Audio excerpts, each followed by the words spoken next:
वंदे मातरम। जय हिंद।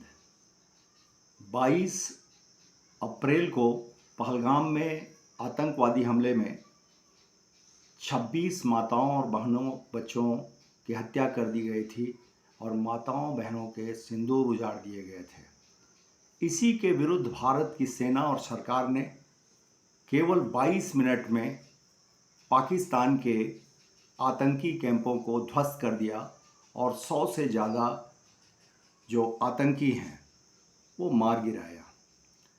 भारत की इस कार्रवाई से बौखलाया हुआ पाकिस्तान का सेना, जो आतंक को पालता पोसता है और दुनिया में आतंकवाद फैलाता है, उसने भारत के ऊपर हमले किए।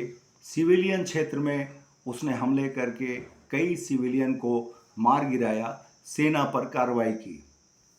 अब दूसरे रात में भारत की सेना ने, भारत की सरकार ने पाकिस्तानी सेना के जो एयरबेस और असाले जहां रखे जाते हैं, उसके युद्ध विमान रखे जाते हैं, उन सबको मिसाइलों से नष्ट कर दिया। इस कार्रवाई से डरा हुआ पाकिस्तान गिड़गिड़ाने लगा और उसने कहा कि ये इस संघर्ष को भारत सरकार रोक दे। जबकि भारत सरकार का कहना था, सेना का कहना था कि जब तक आप आतंकवाद को बढ़ावा दोगे, जब तक आप आतंकी लोगों को पालोगे पोसोगे, तब तक भारत आपके खिलाफ कार्रवाई जारी रखेगा। इसी क्रम में सिंधु जल विवाद जो बना हुआ है आज की स्थिति में, उस समझौते को भारत सरकार ने रद्द कर दिया है और भारत के हिस्से का पानी अब पाकिस्तान की ओर नहीं जा रहा है।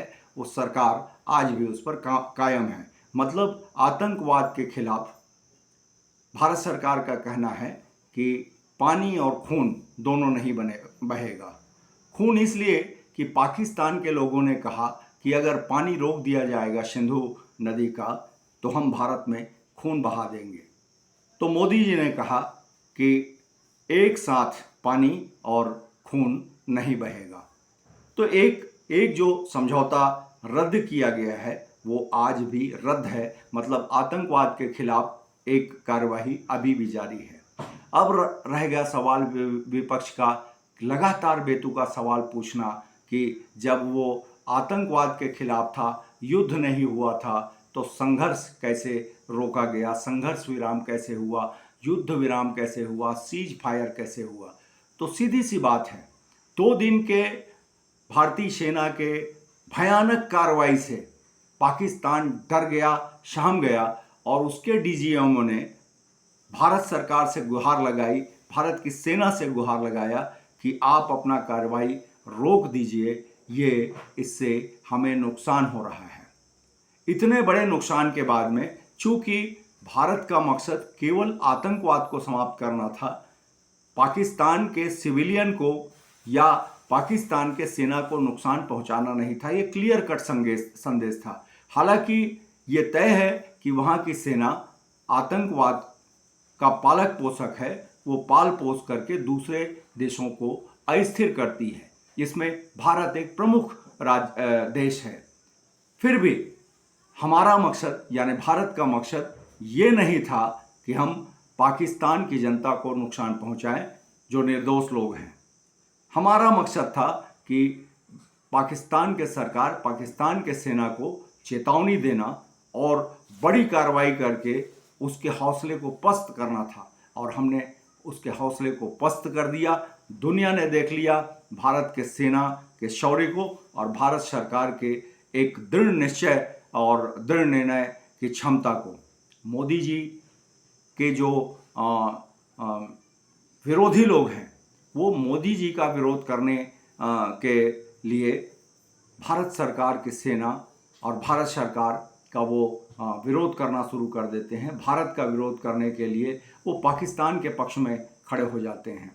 एक और बेतुका सवाल जो पूछा जाता है, जबकि सेना ने बताया कि हमारे सभी पायलट सुरक्षित हैं। मतलब युद्धक विमान उड़ने के बाद वो कहीं क्रैश नहीं हुए हैं, उस पर कोई हमला नहीं हुआ है। अगर हमला होता तो पायलट कैसे सुरक्षित होते? विमान गिर जाता तो पायलट भी कहीं ना कहीं पाकिस्तान के कब्जे में होता, यदि उस क्षेत्र में हमारे विमान गए होते। पहली बात तो ये है कि हमारे युद्धक विमान भारत के जो सीमा है उसको उन्होंने पार नहीं किया है। यहीं से रक्षा संसाधनों के माध्यम से अत्याधुनिक प्रकार के जो हमारे पास में सैन्य शक्तियां हैं, वो युद्धक विमान में जो शक्तियां हैं उसका उपयोग करके भारत की सेना ने पाकिस्तान पर जो हमले किए थे उसे डिस्ट्रॉयड किया है। वो अद्भुत बात है, इसका हमको सम्मान करना चाहिए। और विपक्ष जो है सवाल करे, मगर बेकार का सवाल करके भारत की सेना के शौर्य को कलंकित ना करे, भारत के नेतृत्व को बदनाम करने के लिए घटिया बातें ना करें। जय हिंद, वंदे मातरम।